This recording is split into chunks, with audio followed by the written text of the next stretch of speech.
അല്ല, ശിവേട്ടൻ പണ്ടറ ബുദ്ധിക്കാരനല്ലേ? ഞാൻ ചോദ്യം അങ്ങോട്ട് ചോദിച്ചോട്ടെ. ഈ എന്താണ് ഒരു BJP മുന്നോട്ട് വെക്കുന്ന ഒരു നല്ല നാളെ എന്ന് ചോദിച്ചു കഴിഞ്ഞാൽ എന്തായിരിക്കും പറയുക? നിങ്ങൾക്ക് ഭയക്കാതെ ജീവിക്കാം, നിങ്ങൾക്ക് ഭയക്കാതെ ജീവിക്കാം. അതൊക്കെ പള്ളിയിൽ ചെന്ന് പറഞ്ഞാൽ മതി, അവിടെ നിന്റെ അച്ഛൻ ഇരിക്കണം. നമുക്ക് ഭയക്കാതെ ജീവിക്കാം എന്ന് പറഞ്ഞു കഴിയുമ്പോഴത്തേക്കും സ്വാഭാവികമായും ഗുജറാത്ത് മുതലുള്ള പ്രശ്നങ്ങളൊക്കെ ആളുകൾ എടുത്തിടില്ലേ? അതിലൊക്കെ നമ്മൾ ഭയന്നല്ലേ ജീവിക്കണ്ടേ? ഓ അത് ശരി. ഏത് റൂട്ടിലേക്കാ വണ്ടി തിരിക്കണേന്ന് എനിക്കിപ്പോ മനസ്സിലായി. ഭാരതം അപകടത്തിൽ. അതാണ് ലൈൻ. ഗുജറാത്തിൽ മാത്രമായിരുന്നോ കലാപം നടന്നിരുന്നത്? എന്താ കുട്ടി പറയൂ. ഗുജറാത്തിൽ മാത്രമല്ല കലാപം നടക്കുന്നത്. നമുക്ക് ഭയക്കാതെ ജീവിക്കാമെന്ന് പറയുമ്പോൾ പെട്ടെന്ന് എന്റെ മനസ്സിലേക്ക് ആദ്യം വന്നത് ഗുജറാത്ത് കലാപം. അതെല്ലാം 10-25 കൊല്ലം മുമ്പുള്ള കഥയല്ലേ. ഇതൊക്കെ എക്സ്പയറി ഡേറ്റ് കഴിഞ്ഞത്. ഗുജറാത്ത് കലാപത്തിൽ മാത്രമാണോ ആളുകൾ മരിച്ചിട്ടുള്ളത്? ഒരിക്കലും അല്ല, അങ്ങനെ ഞാൻ പറയുന്നത്. ഗുജറാത്ത് കലാപത്തിലാണോ ഏറ്റവും കൂടുതൽ ആൾക്കാർ മരിച്ചിട്ടുള്ളത്? പക്ഷെ നിങ്ങളുടെ മനസ്സിലേക്ക് അത് വന്നു. എന്തൊരു ഓർമ്മ ശക്തിയാ. അതെ, തീർച്ചയായിട്ടും. അതാണ് മാധ്യമങ്ങളുടെ ശക്തി. ഇതെല്ലാം സംഭവിച്ചിട്ടുണ്ട്. ഞാൻ ആരെയും ശരിയെന്നോ തെറ്റെന്നല്ല പറയുന്നത്. പക്ഷെ അതെല്ലാം ഒരു വിഭാഗത്തിന്റെയോ അല്ലെങ്കിൽ ഒരു പാർട്ടിയുടെ മാത്രം തലയിൽ കെട്ടിപ്പിക്കരുത്. അങ്ങനെ ഏകപക്ഷീയമായിട്ട് സംസാരിക്കരുത്. അതാ എന്റെ സമ്പ്രദായം. അതാ പരമ്പരാഗതമായിട്ട് ഞങ്ങളുടെ ഈ പത്രധർമ്മം എന്ന് പെണ്ടി തരാൻ ഈ പറയണ ചെയ്യണു.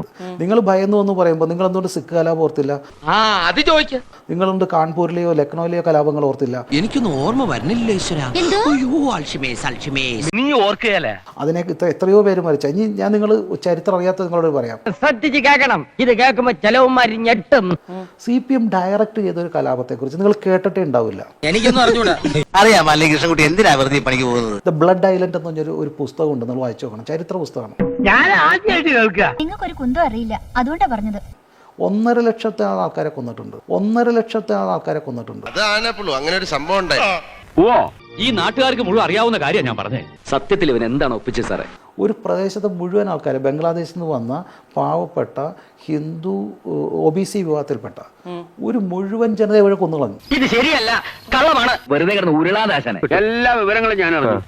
വാരിജാപ്പി ചരിത്രം ഒന്ന് വായിച്ചു നോക്കൂ. നിന്റെ പഴയ കഥകളൊക്കെ ഞാൻ പുറത്തെടുക്കും. മാറ്റിക്കല്ലേ. നിങ്ങളതൊന്നും ഓർക്കില്ല. മറന്നതാവുള്ളൂ. ചില സമയങ്ങളിൽ നല്ല മറവിയുണ്ട്. അതിന് ഞാൻ ഒരു മരുന്ന് അരച്ചു കൊടുക്കുന്നുണ്ട്. അപ്പൊ എന്തുകൊണ്ടായിരിക്കും ഗുജറാത്ത് കലാപത്തിന് മാത്രം ഇത്രമാത്രം മാധ്യമ ശ്രദ്ധയിലേക്ക് വന്നത്? ഇവിടത്തെ മീഡിയ മണ്ടന്മാർക്ക് എന്നും കൊതിയുള്ള ഒരു ഐറ്റമാണത്.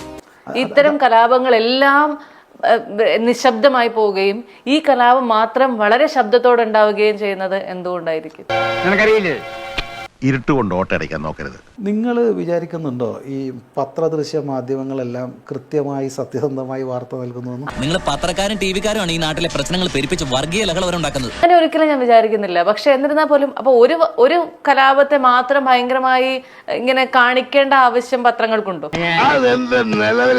ഒരു പ്രശ്നം. റേഷനേജ് വാങ്ങാൻ എനിക്ക് വേറെ തൊഴിലൊന്നും അറിയില്ല.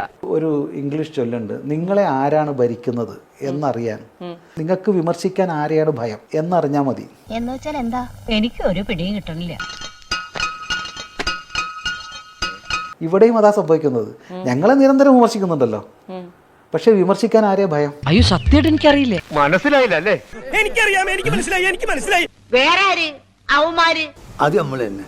ഇവിടുത്തെ പത്രദൃശ്യ മാധ്യമങ്ങൾക്കും ഇവിടുത്തെ രാഷ്ട്രീയക്കാർക്കും ഇവിടുത്തെ സോക്കോൾഡ് പറയുന്ന കൾച്ചറൽ ലീഡേഴ്സിനും എഴുത്തുകാർക്കും സിനിമാക്കാർക്കും ഇന്നലെ പൊട്ടിമുളച്ച സിനിമാക്കാർക്കടക്കം ആരെയാണ് വിമർശിക്കാൻ ഭയം?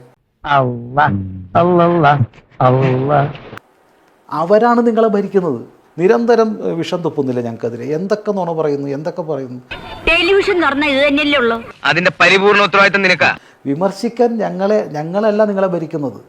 കേരളത്തിൽ BJPയോ അല്ലെങ്കിൽ സംഘപരിവാറോ അല്ല ഒന്നും നിയന്ത്രിക്കുന്നത്. ഇവിടെ കൺട്രോൾ ചെയ്യണതേ ഞാനാ.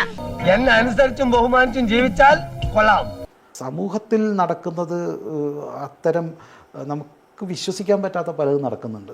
കേരള സ്റ്റോറി കൊറേ കാലായി കേൾക്കാൻ തുടങ്ങിട്ട്. അതൊരു തോന്നല് മാത്രമാ എന്ന് നീ പറയുന്നല്ലേ? എല്ലാവരും എതിർക്കുന്നുണ്ടല്ലോ. ഞാൻ നിങ്ങളുടെ മുന്നിലേക്ക് ഒരു 20ഓളം പെൺകുട്ടികളെ കൊണ്ട് ഇരുത്തി തരാം. ഇവൻ എന്നെ കൊണ്ട് പോകുന്ന തോന്നണ.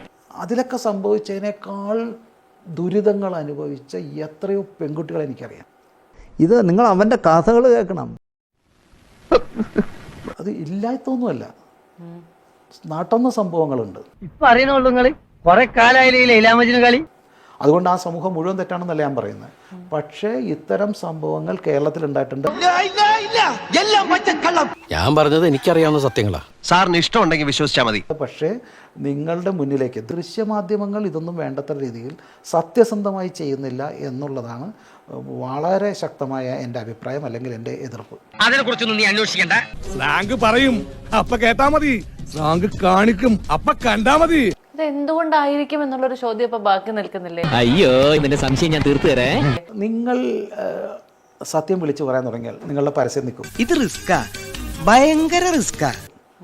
നിങ്ങളുടെ സർക്കുലേഷൻ കുറയും. ഇതോടെ നമ്മുടെ കച്ചവടം തീരും.